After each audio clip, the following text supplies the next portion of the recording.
Se incorpora ya Marcelo Espinel, decíamos, subdirector de Fundación Ciudadanía y Desarrollo, que ha elaborado este informe. Tal vez para tener un poco el contexto, esto es algo que van recopilando todos los días, me imagino, ¿no? Es decir, van haciendo una suerte de recopilación de información para finalmente elaborar este informe anual. Bienvenido, Marcelo. Andrés, Francisco, buenas noches, gracias por la invitación. Un cordial y atento saludo a la distinguida audiencia.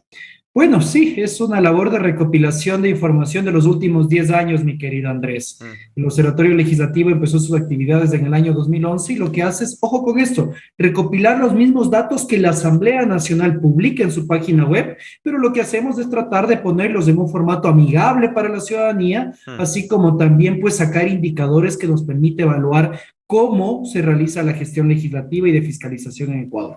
Pero entiendo que también ustedes hacen gestiones para que proporcionen información a los asambleístas y a veces hay resistencias, ¿no?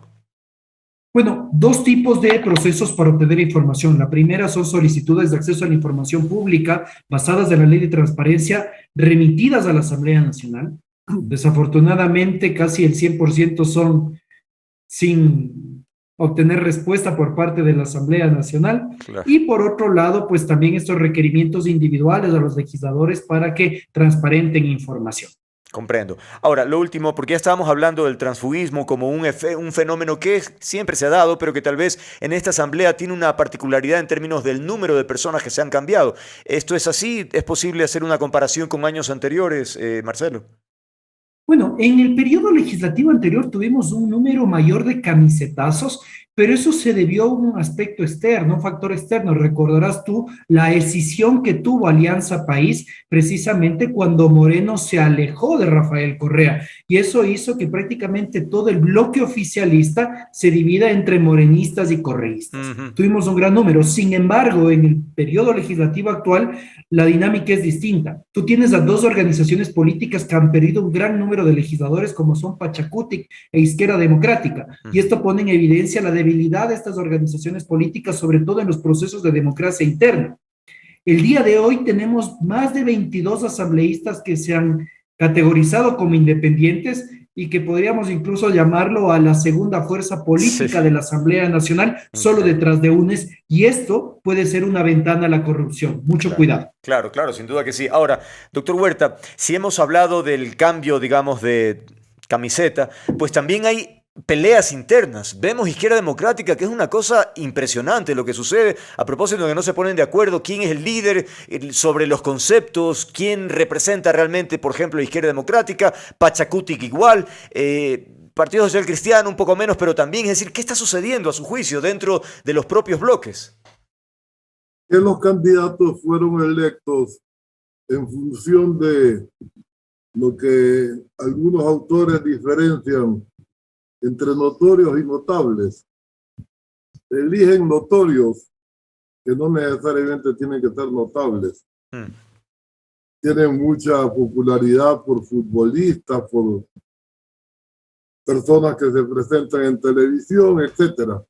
Son populares, son Mm. notorios, pero no son los notables que requeriría un parlamento.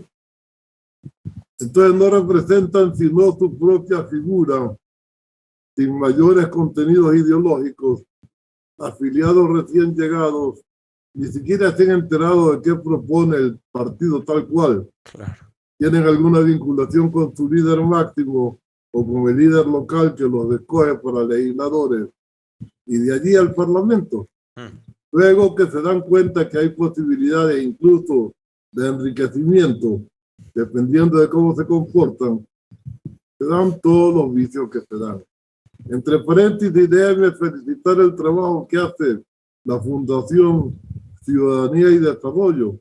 Yo que he trabajado con Fundación de sé del esfuerzo que significa casi sin apoyos realizar este tipo de actividades. Marcelo, entonces, en cuanto al trabajo, bueno, estamos hablando de un año, ¿no? Pero dice en el informe que se han presentado 219 proyectos de ley. De esos, 167 han sido aprobados. ¿Cuál es la evaluación? ¿Eso en comparación a otras administraciones es un porcentaje interesante, bueno? Muchas gracias por sus palabras, Francisco. Bueno, Recapitulemos un poco los números, Andrés. Se han presentado un total de 219 proyectos de ley durante lo que va del periodo legislativo y 14 leyes han sido aprobadas por esta legislatura. Ah, ok. De estos 14 proyectos de ley aprobados, 7 corresponden a la agenda legislativa planteada por la presidenta Dori en acuerdo con las bancadas y 7 corresponden a aspectos coyunturales. Y de estos 14 proyectos de ley, 13 fueron retomados del periodo legislativo anterior. Esto no tiene por qué ser malo, más bien creo yo que es una actitud responsable del Parlamento de dar continuidad a lo que discutió un Parlamento anterior y un proyecto de ley pues que correspondió a una iniciativa del Ejecutivo. Creo yo que uno de los datos también interesantes aquí es que de los 6 proyectos de ley que presentó el presidente Lazo, solo uno ha sido aprobado y recordemos que otro en cambio fue archivado y los otros continúan en tratamiento. Entonces se puede evidenciar acá que no existe lo que veíamos en periodos legislativos anteriores, que era dar prioridad a los proyectos del Ejecutivo. Y eso también es una muestra de la ingobernabilidad que actualmente atraviesa el Estado. Ahora, y eso en cuanto a proyectos de ley, en cuanto a fiscalización, ahí creería que también hay un datos interesantes, Marcelo. Se presentaron, Andrés, un total de 15 pedidos de juicio político.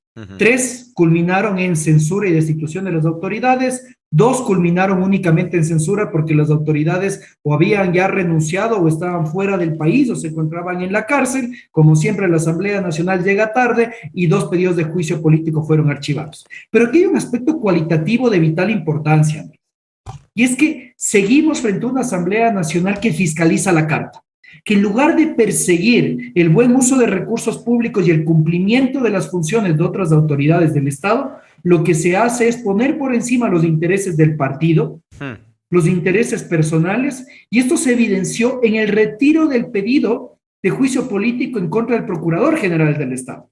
La ley es clara, las últimas reformas determinaban que los pedidos de juicio político no solo ahora debían cumplir con plazos, sino con un orden.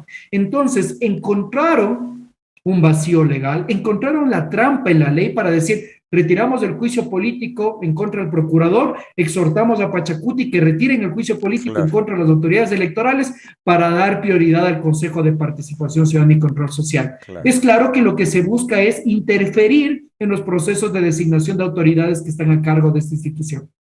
Y esto, doctor Huerta, revela evidentemente los intereses políticos de por medio, a propósito de tomarse las instituciones del control del Estado y evidentemente con intereses, por ejemplo, el desbastecimiento de glosas y este tipo de cosas, ¿no? Realmente enfrentamos una situación particularmente, creería, grave, porque si eso ocurre, no sé a qué significaría entonces un retroceso de lo que ya hemos vivido. Ahí te diría, Andrés, que más allá de que los intereses políticos puedan estar presentes, que no son anormales, son los lógicos. Lo malo es que no son intereses políticos los que están detrás, sino intereses económicos. Quieren tener la posibilidad de enriquecerse a partir de su permanencia en el Parlamento. ¿Cómo votan y ponen un controlador a su medida? Y después el gran negocio de desvanecer glosas, ya vemos todo lo que ha significado. Escandaloso. Ahora, pero esto también revela un poco lo que usted decía hace un momento, ¿no? El hecho de la poca consistencia política de quienes hacen parte de la Asamblea, que finalmente se mueven según la marea, más o menos. Y no responden a una sanción que el partido al que representan debería darles muy severamente, pues. No puede ser que se denuncie que tal infracción se ha cometido, que tal acto doloso se ha cumplido. Y el partido, como que nada, en el mejor de los casos se divide, pero tenemos pillos en ambos sectores de la división. Es escandaloso realmente. Yo creo que el pueblo ecuatoriano debería reaccionar en su manera de elegir, porque tenemos un grave peligro ahora que estamos tan infiltrados por el narcotráfico, que lo que más tienen es dinero. Las elecciones en el Ecuador todavía se ganan en función de la cantidad de dinero que se pone en la campaña, aún para los buenos candidatos. Con esa condición por delante, ¿qué podemos estar eligiendo en los días que vienen? ¿Cuántos habeas corpus van a garantizarse eligiendo alcaldes amigos? Bueno, creo que ya la práctica de hacer habeas corpus frente a los alcaldes se ha perdido. Pero de todos modos, las autoridades que elijan van a influir en X, Y, Z posibilidades en beneficio de favorecer a narcotraficantes. Y es grave. Ahora, en cuanto a otros elementos que también llaman la atención, lo hemos conversado aquí, Marcelo, también tiene que ver, por ejemplo, con el tema de la presencia física o las ausencias, que es un tema importante porque habla de responsabilidad, ¿no? Y nada menos que una de los más quienes más infringen esta normativa es precisamente la presidenta de la Asamblea, Guadalupe Llori, que constata 36 ausencias, Luis Almeida, del Partido Social Cristiano, de igual número. Luego está Soledad Diab con 33, asambleísta Segovia, me parece que con 32, en fin, pero son los que más destacan. ¿Qué reflexión provoca esto, Marcelo? Bueno, nuevamente estamos frente a asambleístas que desafortunadamente no cumplen con el mandato ciudadano otorgado en la ciudad. Cuando los asambleístas buscan nuestro voto, nos ofrecen votar a favor o en contra de determinadas leyes, de determinados temas. Y si el asambleísta está presente en la sesión y no va a votar, lo único que está haciendo es calentando su puesto para ganarse el sueldo. El asambleísta puede trabajar en la comisión, puede presentar proyectos de ley, pero si al final del día no está votando, está incumpliendo el mandato ciudadano otorgado en las urnas. Y es bochornoso, por decirlo menos, que dentro de los 5 asambleístas que más han faltado a las votaciones se encuentre la presidenta de la Asamblea Nacional. En más de 10 años que nosotros hemos venido monitoreando el trabajo del legislativo, nunca habíamos visto que un presidente de la legislatura se configure como un asambleísta faltón. Y esto desafortunadamente ahonda en la falta de credibilidad que puede tener la Asamblea Nacional. También vemos casos que se repiten, como por ejemplo el del asambleísta Luis Almeida, que es uno de los asambleístas que más proyectos de ley presenta dentro de la Asamblea Nacional, pero al mismo tiempo es uno de los que más ausente en las votaciones. Esto sucedía, por ejemplo, en el periodo legislativo pasado con el asambleísta Andrés Páez, así como también con el asambleísta Fabricio Villamar. Asambleístas muy visibles, muy activos en presentación de proyectos de ley, pero que al mismo tiempo eran los que más ausentaban a las votaciones. Yo creo que es importante que los ciudadanos recordemos esto cuando, pues, estos asambleístas vuelvan a pedirnos nuestro voto. ¿Cuál es su reflexión sobre este particular? Que realmente sorprende e indigna, ¿no? Porque caramba, estamos pagando un sueldo a estas personas para que vayan y legislen y fiscalicen y trabajen y resulta que tienen un número tan alto de ausencias, doctor Huerta. Hay una desgraciada circunstancia que impide que los que tienen que hacer la legislación desarrollen algo que pueda autocensurarlos. En el Ecuador debería existir, como en otros países, la condición del delito político. Aquí no tenemos, que yo conozca, muy tipificado estos delitos. Y un delito político debería ser traicionar los ideales de su partido por cualquier razón que fuese. Y eso merecería sanciones más allá de la expulsión. ¿Por qué traicionar los intereses del pueblo que en una condición tal votó por él y luego tranquilamente se van a otra condición y no pasa nada? A veces se dice que es hasta hábil político el tránsfuga. Realmente sí, es algo que debería, usted decía al inicio que algo importante que habría que hacer es reconsiderar las reformas al Código de Democracia, que por ahí empieza todo. ¿Coincides, por cierto, Marcelo, con esta opinión? Uno de los mayores problemas que se evidencian en las organizaciones políticas de su proceso de fortalecimiento, que ha sido una de las deudas de nuestra democracia desde el retorno en 1979, desde mi punto de vista es, en primer lugar, los procesos de democracia interna, que bajo el pretexto de respetar la independencia y la autonomía de las organizaciones políticas, nos han establecido lineamientos claros y mínimos de cómo deben ser estos procesos de democracia interna y tampoco son transparentes. ¿Cómo es posible que las integraciones de las listas de candidatos tengan mayor influencia el telefonazo del dueño del partido que la decisión de las bases? Y posterior a esto, yo creo que hay un gran problema en los procesos de control disciplinario a los representantes de las organizaciones políticas cuando ya llegan a ocupar un cargo. En muchos casos se ha evidenciado que no existen procesos de investigación adecuados de a quién estamos candidatizando Pero cuando ya vemos que el político en funciones está cometiendo actos, ya sean en contra de la ley o en contra de los mismos postulados del partido político, la organización política prefiere hacerse de la vista gorda, prefiere hacer un espíritu de cuerpo con la finalidad de mantener la curul, de mantener el voto, porque sabe que eso le garantiza una herramienta mayor de negociación. Entonces, creo yo que el cambio en la función legislativa, en el cuerpo parlamentario en Ecuador, no recae en pensar en una bicameralidad, en una unicameralidad, o incluso en poner requisitos para ser legislador, sino en un proceso serio de fortalecimiento de los partidos políticos, que ahí es donde nace la representación ciudadana. Finalmente, doctor, tenemos una asamblea y por lo visto pues la tendremos todavía por algún tiempo más, desconectada de los afanes, de los anhelos del pueblo, del país como tal. Simplemente vemos que se trabaja en función de intereses de coyuntura, políticos sobre todo y económicos. A mí me duele ver que el país no se da cuenta todavía de que estamos en guerra. Uno ve de lejos lo de Ucrania invadida por Rusia. Y nosotros estamos invadidos por el narcotráfico, tanto como lo fue en México en este momento, Colombia antes, y no estamos reaccionando en consecuencia. Eso es para mí el riesgo mayor que tiene la República y es parte de la baja calidad de su clase política. Aunque el doctor Borja no admite en su diccionario la existencia de clase política, algunos otros científicos políticos sí lo hacen. Y a esta clase política me refiero.